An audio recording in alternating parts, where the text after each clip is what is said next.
Let's talk about an inspiring story of how Singapore, a small island nation, transformed from a struggling port city in 1955 into one of the richest countries in the world, and what Sri Lanka can learn from Singapore's experience. Singapore's success is widely celebrated as a beacon of economic transformation. The key question is, how did this happen? How did a nation with few natural resources, a small population, and minimal industry evolve into a global financial hub, a technological powerhouse, and one of the wealthiest nations in the world? And more importantly, how can Sri Lanka, with its own unique strengths and challenges, draw lessons from Singapore's journey? Let us take a look at Singapore's remarkable rise, and then delve into the lessons Sri Lanka can take away from it. Along the way, I will compare the economic and demographic profiles of both nations in the year 1955 to illustrate just how far Singapore has come. Let's rewind to 1955. At that time, Singapore was a British colony and Sri Lanka, then Ceylon, was an independent nation. In 1955, Singapore's population was just over 1.6 million, while Sri Lanka had a population of around 8.3 million. Despite its smaller population, Singapore had a unique geographic advantage as a major port city, but it lacked the natural resources of Sri Lanka. Economic landscape: Singapore's economy was primarily based on trade, especially with the British Empire, and the island was highly dependent on exports like tin and rubber.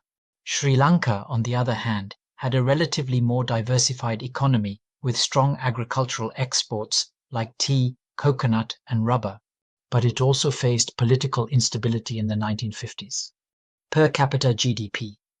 In terms of gross per capita product, Singapore was still a relatively poor economy in 1955, with a per capita income of around $1,000 USD.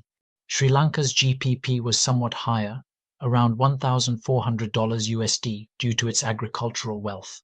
However, both countries faced challenges like poverty, unemployment, and limited industrial development. So, in 1955, Singapore was not rich, it was just another colony struggling with its colonial past, while Sri Lanka had more natural resources and a higher income per capita. Yet the trajectory of the two nations over the following decades would unfold in vastly different ways.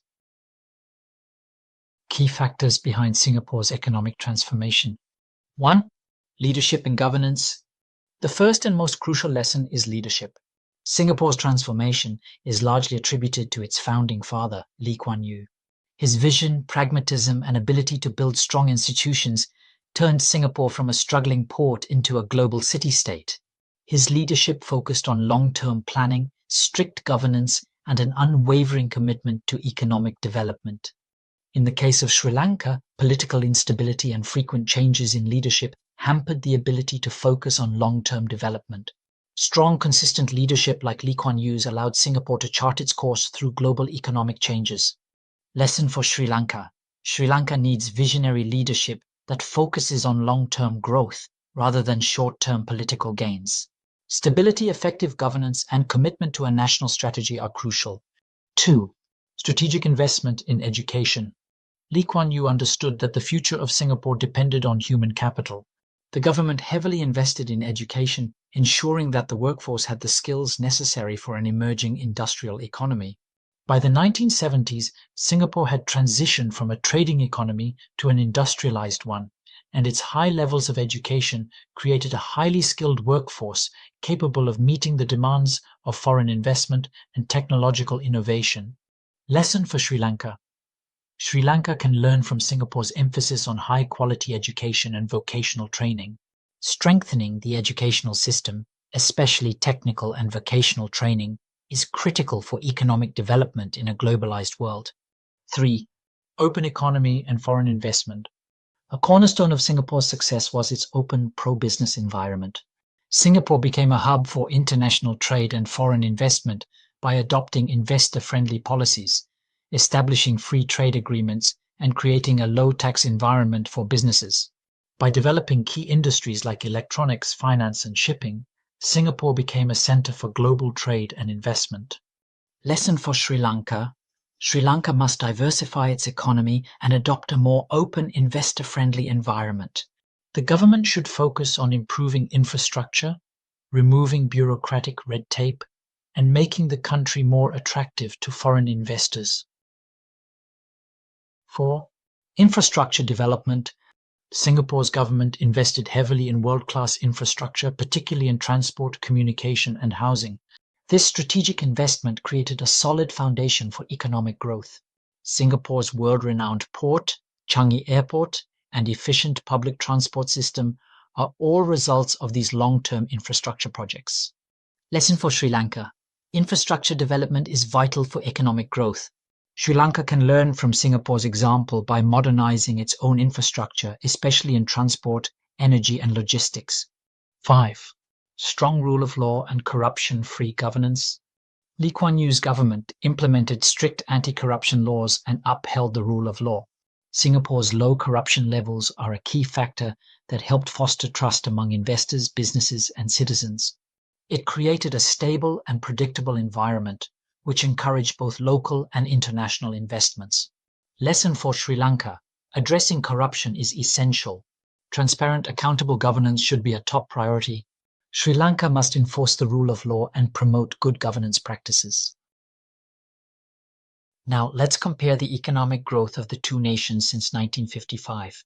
Singapore's GDP per capita grew from around $1,000 in 1955 to over $60,000 today, making it one of the richest countries in the world. Its strategic emphasis on education, foreign investment, and infrastructure laid the foundation for this incredible growth. By contrast, Sri Lanka's per capita GDP has grown, but at a much slower pace, currently around $4,000. This slower growth can be attributed to a variety of factors, including political instability, limited industrial development, and inadequate focus on education and infrastructure.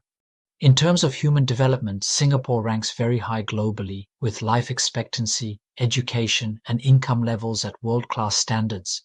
Sri Lanka, despite its higher literacy rate and life expectancy than many other countries in South Asia, still faces challenges in improving per capita income and industrial output.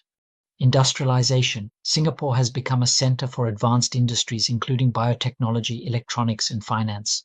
In contrast, Sri Lanka's industrial sector is still underdeveloped, with much of the economy focused on agriculture and textiles. What Sri Lanka can learn from Singapore? Invest in people. Just as Singapore invested in education and skill development, Sri Lanka needs to prioritize human capital development. This includes both universal education and targeted vocational training in emerging sectors. Infrastructure development. Sri Lanka must focus on building its infrastructure to connect its regions, support industrial growth, and improve its logistics and transport networks. Create a business-friendly environment. Singapore became a hub for foreign investment by creating a stable, pro-business environment. Sri Lanka can improve by creating investor-friendly policies, removing obstacles, and improving ease of doing business.